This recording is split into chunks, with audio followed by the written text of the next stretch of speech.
Reprenons, deuxième épisode, ou continuons plutôt, la vie de Michel Magon. Nous en étions à ceci. Il rencontre, sur le conseil de Saint Jean Bosco, le vicaire de sa paroisse, qui lui parle de ce prêtre qui, à Turin, a une maison où il accueille des centaines de garçons. La chose intéresse Michel. Le vicaire l'interroge. « Te plairait-il d'aller à Turin ?»« Et comment ?»« Alors j'écrirai à Don Bosco. Mais toi, pas de brigandage ces jours-ci, hein ?» Maman Rosa, la mère de Michel, vit ce soir-là son cyclone arriver à la maison à toute allure, 2 heures plus tôt que d'habitude, heureux comme un roi. « Qu'est-ce que tu as encore combiné aujourd'hui ?»« Rien, maman, mais je dois t'annoncer une nouvelle formidable. J'ai rencontré un prêtre. Il a 1000 garçons qui jouent dans une cour grande comme une place.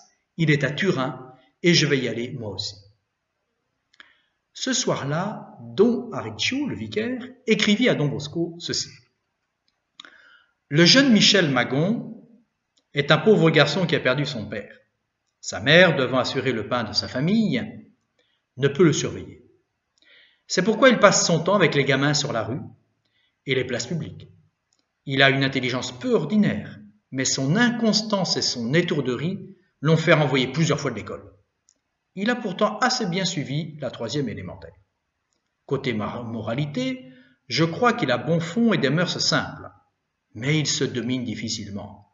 En classe et au catéchisme, c'est un perturbateur universel. Quand il est absent, tout est en paix, et quand il s'en va, c'est un bienfait pour tous. Son âge, sa pauvreté, son caractère, son intelligence le rendent digne de toutes les attentions charitables. Il est né le 19 septembre 1845.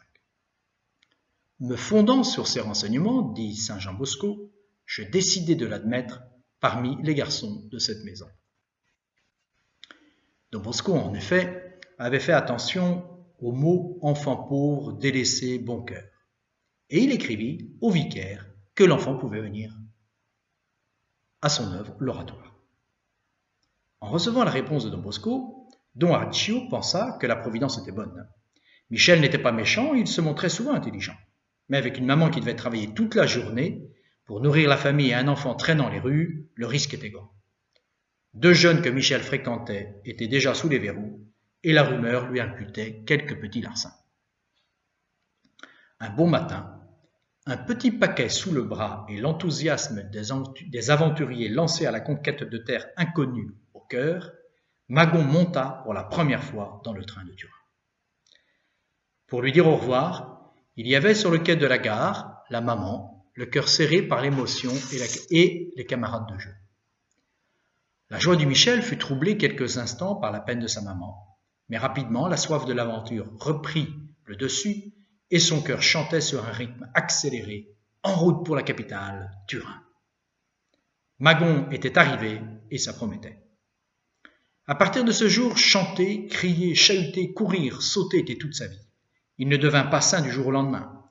La compagnie de l'Immaculée, en accord avec Don Bosco, avait prévu de lui attacher un ange gardien qui l'aiderait durant le temps d'adaptation.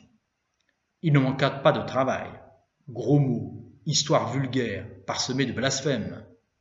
Mais à chaque fois que son compagnon le reprenait, Magon, pourtant très vif, le remerciait et faisait effort pour s'amender, au moins durant quelques minutes. À l'oratoire, ce compagnon n'était pas seul à l'aider. Les maîtres étaient eux aussi au milieu des jeunes. Les murs eux-mêmes parlaient. Don Bosco avait voulu en effet que les phrases les plus expressives de la Bible soient écrites en gros caractères sous les portiques de la cour. Malgré tout cela, le caractère fougueux de Magon transparaissait, spécialement cette cloche intempestive qui mettait un terme à la récréation en invitant à l'étude ou à la classe lui était franchement antipathique. Les livres sous le bras, il ressemblait à un condamné aux travaux forcés. Par contre, le signal qui indiquait la fin des classes lui semblait beaucoup plus sympathique. Il donnait alors l'impression de sortir d'une bouche de canon. Il courait tous azimuts et mettait tout le monde en mouvement. Au jeu de barre, c'était lui le capitaine d'une équipe qui, depuis son arrivée, avait la réputation d'être invincible. Et là, après, laissons pour un temps le résumé que fait Thérézio Bosco, qui est curieusement un Salésien qui porte le même nom que le fondateur de son ordre. Et passons donc à la rédaction de la biographie de Saint Jean Bosco. Notre Michel, dit Saint Jean Bosco donc, était à l'oratoire depuis un mois, et il demandait à chacune de ses occupations de l'aider à passer son temps. Il était heureux à condition d'avoir tout le loisir de sauter et de s'amuser sans songer que la vraie joie doit naître de la paix du cœur et de la tranquillité de l'âme. Et voici qu'à l'improviste, sa fièvre du jeu se prit à baisser. Il devenait légèrement pensif et ne se mêlait plus au jeu sans y avoir été d'abord invité.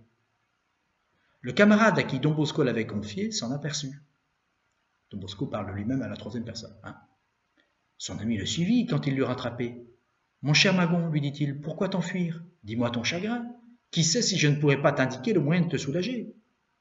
Tu as raison, mais je suis dans un fameux pétrin. Quel que soit ton pétrin, tu as le moyen de t'en tirer. Mais comment pourrais-je vivre en paix avec l'impression d'avoir 1000 diables au corps? Ne t'affole pas. Va trouver le confesseur, ouvre-lui ta conscience. Il te donnera tous les conseils nécessaires. Quand nous avons des ennuis, nous faisons toujours comme ça. Et c'est pourquoi nous sommes toujours joyeux. C'est bien, mais... Et ce disant, il s'est mis à pleurer. Plusieurs jours passèrent, et sa mélancolie se transforma en tristesse. Jouer lui pesait. Sur ses lèvres plus de rire. Fréquemment, alors que ses camarades étaient tout entiers à la récréation, lui se retirait dans un coin pour songer, réfléchir et parfois pleurer. Je me tenais au courant de son évolution. Un jour, je le fis donc appeler pour lui parler. « Mon cher Magon, j'aimerais que tu me fasses un plaisir, mais je ne voudrais pas que tu le refuses. »« Dites-le, répondit-il. Dites-le, je suis prêt à faire tout ce que vous me commanderez. »« J'aimerais que tu me laisses un instant maître de ton cœur et que tu m'expliques la raison de cette mélancolie qui te tourmente depuis quelques jours. »« Oui, c'est vrai ce que vous me dites, mais je suis désespéré, je ne sais que faire. » Sur ces paroles, il éclata en sanglots. Je le laissai se calmer un peu. Puis, d'un ton plaisant, je lui dis « Comment? C'est toi? Le général Michel Magon? Le chef de toute la bande de Carmagnola? Quel général tu fais? Tu n'es plus capable de trouver tes mots pour dire ce qui tourmente ton âme? Je voudrais bien, mais je ne sais pas par quel bout commencer. Je n'arrive pas à m'exprimer. Dis-moi un seul mot, le reste, je le dirai moi-même. J'ai la conscience embrouillée. Ça suffit, j'ai tout compris. J'avais besoin que tu me dises ce mot pour pouvoir te dire le reste. Pour l'instant, je ne veux pas entrer dans tes affaires de conscience. Je vais seulement t'expliquer comment tout mettre en ordre. Écoute donc. Si tes problèmes de conscience ont été réglés dans le passé, prépare-toi simplement à une bonne confession dans laquelle tu exposeras le mal que tu as fait depuis la dernière fois que tu t'es confessé. Si par peur ou pour une autre raison quelconque, tu as caché quelque chose dans tes confessions, ou bien si tu crois que l'une d'entre elles a manqué d'une condition indispensable, reprends ton aveu depuis le temps où ta confession fut certainement bonne et dis tout ce qui pourrait te charger la conscience. Voilà bien le difficile. Comment pourrais-je me rappeler tout ce qui m'est arrivé depuis des années en arrière? Tu peux tout arranger, c'est très facile. Dis seulement à ton confesseur que tu as quelque chose à reprendre dans ta vie passée. À partir de là, il passera en revue toutes tes petites affaires, en sorte qu'il ne te restera plus qu'à répondre oui ou non, et combien de fois telle ou telle chose t'est arrivée. Magon, continue Saint Jean Bosco, consacra cette journée à se préparer en examinant sa conscience. Mais il lui tenait tellement à cœur d'arranger les affaires de son âme qu'il ne voulut pas se coucher sans s'être d'abord confessé.